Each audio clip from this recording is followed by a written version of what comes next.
billions of dollars into the metaverse, and overall, hundreds of billions of dollars are being invested into the metaverse. According to this gentleman, the metaverse is a combination of the internet and, when these two technologies, the internet and the computing, first emerged, all interactions were primarily text-based, emails, messages, usernames, email addresses. Then they became more media-based. We added photos and videos and live streams.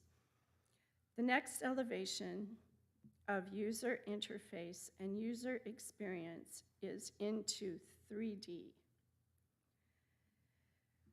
Secondly, if we think of a mobile phone as placing a computer in our pocket and the internet being available at all times, think of the metaverse as always being within a computer and inside the internet. So again, the metaverse is like being in a computer and inside the internet, us. Our avatar. Do you know what an avatar is? Who knows what an avatar is? A few people. Yeah. For those of you who don't know what an avatar is, well, and I'm going to botch this really bad. I really wish somebody else would stand up and explain what an avatar is, but like if you have an iPhone, an avatar is like a character of you, kind of like a cartoon character of you. You choose, you have all these choices. You can choose your eye shape, your hair color, the clothes you like to wear, that kind of thing. You make this image of yourself, and you can use it on your phone. You can use it in your messages. Anyway, this new 3D dimension, this metaverse, it's kind of like the internet on steroids. That was my thought. It's like, okay, I'm already way too obsessed, like I said, with my phone. Our phone is not only our phone, it's our yellow pages, it is our encyclopedia, it is our dictionary, it is our camera, it's our way of communicating. So all that on steroids is a little frightening to me and really concerning. And the reason I went there with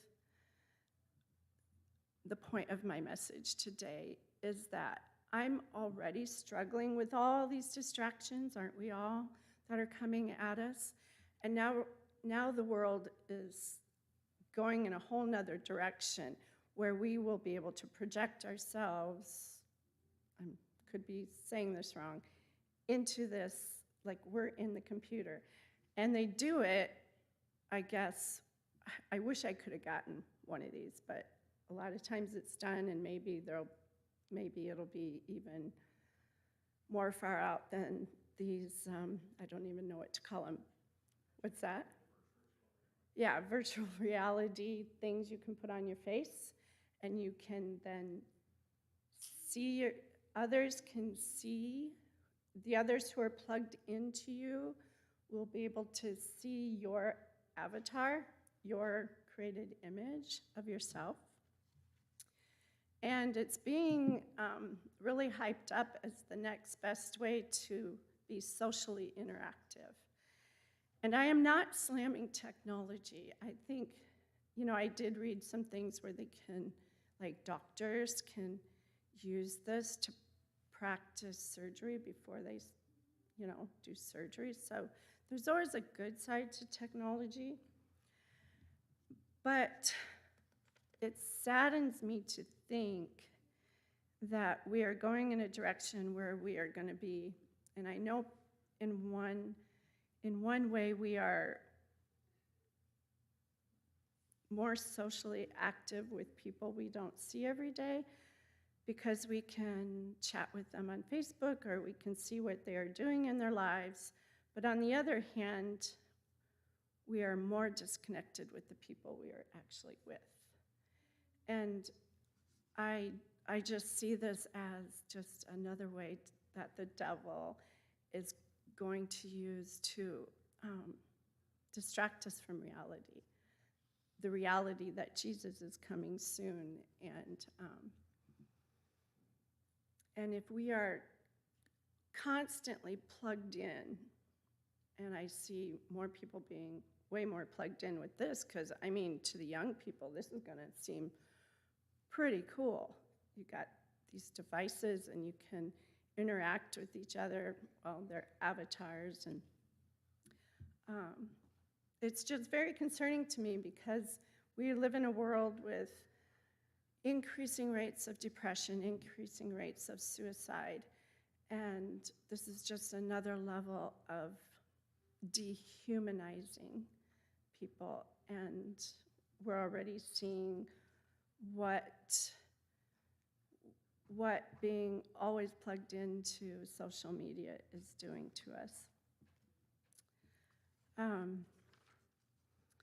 But I want to, if we go back to our memory verse today, we remember that Jesus is the same yesterday, today, and forever. And we just have to continue to remember that if we start our day with Jesus, no matter what is thrown at us, no matter how far out the world gets with technology, we need Jesus and we need to focus and be grounded so that we are ready for all the things, all the negative things this side of technology can do. When I started writing, putting down my thoughts on paper the other day, I remembered a statement from one of my favorite books. I don't know if anybody here has read The Sonship of Christ by Ty Gibson. Has anybody read that book? Very good book. Very, very good book. I've read it twice. I want to read it again. Highly recommend it. But one of the statements he says is, the mind feasts on what it focuses on. What consumes my thinking will be the making or the breaking of my identity. True enough, right? Absolutely true. What we focus on, if we're focusing on our fears, or we're focusing on our phones, or we're focusing on the world, the sad stuff we hear in the news every day, that is what our mind is going to feast on, and our fears are going to increase, and the devil wins, doesn't he? If he fills us with all this, he wins, because then we're not thinking about the one constant in the world. There's one constant. And if we aren't seeing that more every day, that Jesus is the only constant, we're missing something.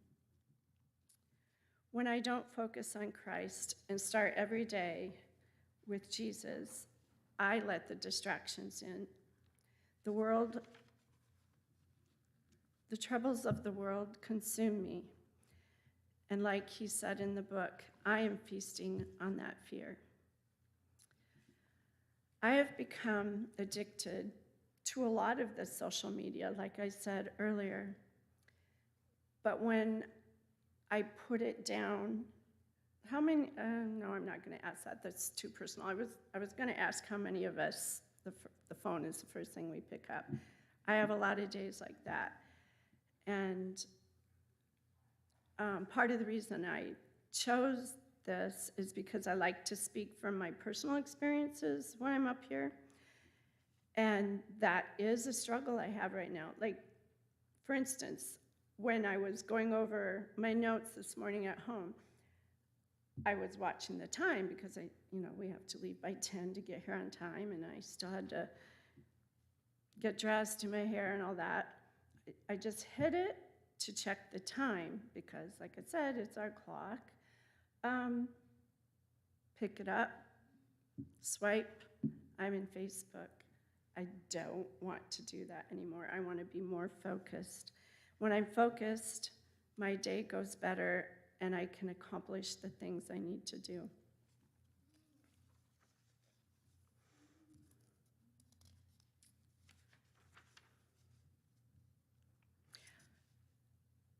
I remember when our family purchased its first computer. You guys remember that? You know, it was kind of a big fat computer. I did not want a computer in our house. I fought it. I fought it quite a bit, but our kids, well, everybody has one. We can do our homework on it. We can look things up. And Steve was starting a side business. It was vinyl graphics. It's just something we did on the side, and we needed a computer for that. So I caved. I don't know if I caved or if I just, I don't know. Steve makes a decision and it happens. And that's okay. But I remember when we first put it in our little office. I don't remember if all the kids were there, but I know we prayed, because I'd already heard all this stuff about computers and where it leads, and I did not want to be swallowed up in that. So we prayed over a computer. We did well for quite a while, and then this thing called the iPhone happened, and yeah, I got sucked into it just like the next guy. But Jesus wants us to remember that when we focus on him, all these storms that are raging, he is our anchor.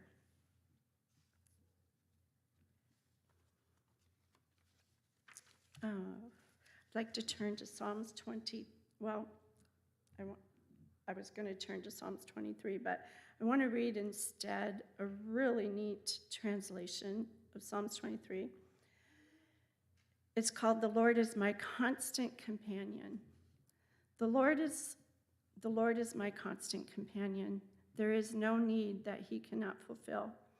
Whether his course for me points to the mountaintops of glorious ecstasy or to the valleys of human suffering, he is by my side.